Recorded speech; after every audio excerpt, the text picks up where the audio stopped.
Oh, yes. Hello. You are no doubt most naturally puzzled to see me taking up this space, let alone so much space. But when my friend and benefactor, Mr. Dale Alquist, commanded my presence, no veil between the earthly and divine realm was able to stop me.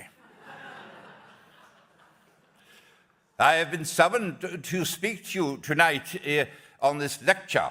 And on my paper, it says, The Perils of Health. Yes, and so I shall begin a lecture about the perils of health for you. Thank you. Because the title of my lecture is The Perils of Health, some critics have accused me of using paradox. But the fact is, the perils of health is the usual and normal condition. And thinking about it is always a waste of time. And we should be warned that the state control of health poses a very serious and dangerous irony. When a man says that the state, which means a professional politician, should take care of the health of a citizen, he says something which, if he stopped to consider his words, he would realize that it is a wild and ridiculous thing to say. It is the very nature of health that it is intimate, that it is private. It is involved in every detail of your life.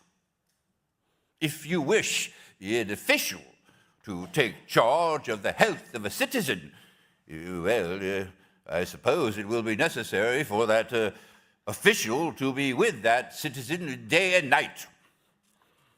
You would have to have a policeman sitting at your bedside, making sure you did not snore. Yes. Or sleep in unhygienic attitudes. Or have too many windows open. You would be shadowed all your life by this constable. And you would be interfered with in almost every human function.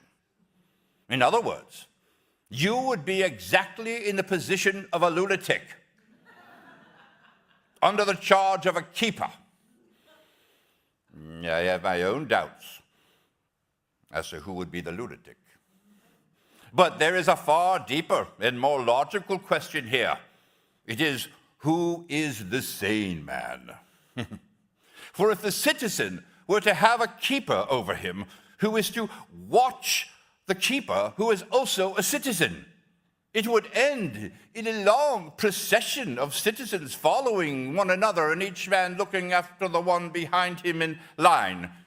Yes, but even if we suppose that this process did go to that length, we must suppose that any considerable application of it to human life is perfectly wild. That sort of interference is becoming very much more common than it used to be. You can all see it from every side. What is the most serious danger of all is that those who are indulging in it have no kind of test to resist the extravagance of their own conclusions.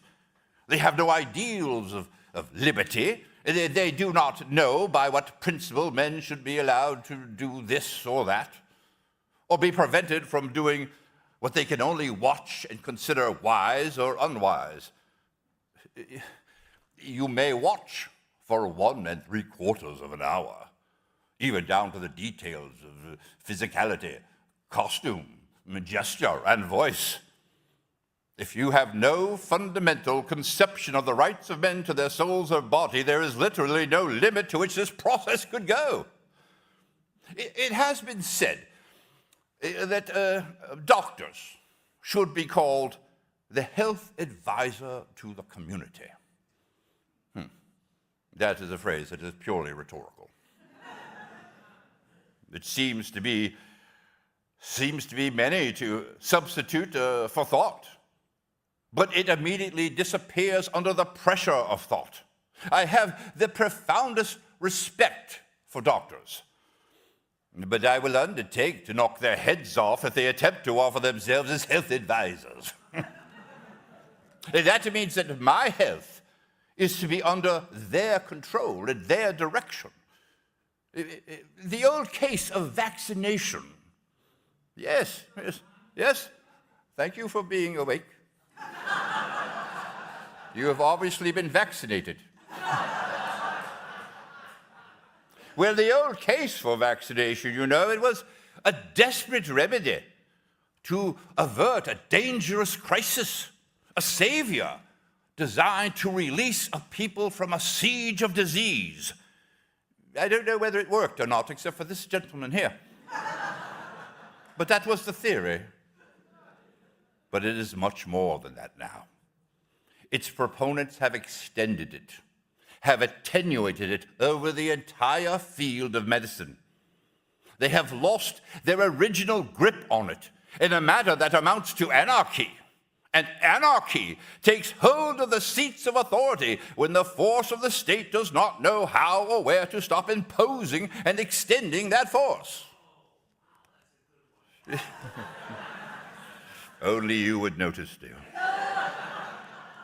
Thank you. In England, there is an institution called the Ministry of Health. And all sorts of persons have attempted to be health advisors to the community. And there is a great tendency to take seriously that kind of worship of health as a positive thing for the people. Not only is the general principle sociologically false, but the actual application of the movement in the modern world is extremely fantastic and disproportioned. But the best thing about any such system is that it will likely break down. Many hygienic enthusiasts of our time want to think of every man as a patient. And if you really wished an official to take charge of your health, it would be first of all necessary for that official to be with you every minute.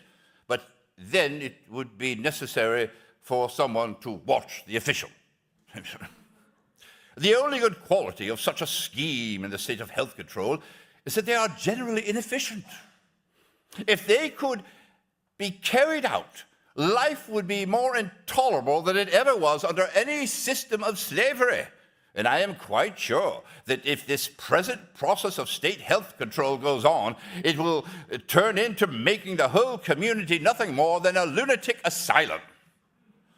And as you know, as you have heard me say, and as Dale has reminded you many, many times, the madman, or in this case the lunatic, is not the man who has lost his reason.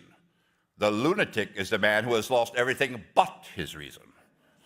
And so, before I go on any further, in closing on this lecture, The Perils of Health, I would just like to say one more thing before I trickle off into the eternal realm until I am summoned again by the master of Minnesota. There was a play on M's. The trouble with always trying to persevere and preserve the health of the body is that it is so difficult to do so without destroying the health of the mind. Thank you very much. Enjoy the rest of your weekend.